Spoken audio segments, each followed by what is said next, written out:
Сәлем барлықтарыңызға, запеканканың рецептімен бөлісемін. Ең алдымен жуамызды турап аламыз. Ыдысқа жуа, фарш, тұз, бұрыш салып араластырамыз. Картопты жіңішкелеп турап аламыз. Картопты формаға қойып шығамыз, тұз сеуіп, майонезді жағып шығамыз. Келесі фарш саламыз.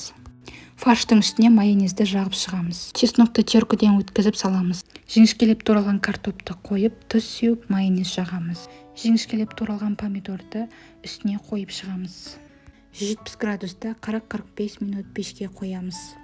Картоп жұмсақ болса, онда пештен аламыз. Теркіден өткізілген сырды үстіне жайып шығамыз. 5 минутқа пешке пісіріп аламыз. Осымен бізде ужинға запеканка дайын. Сіздер де жасап көріңіздер. Міндетті түрде сіздерге ұнайды.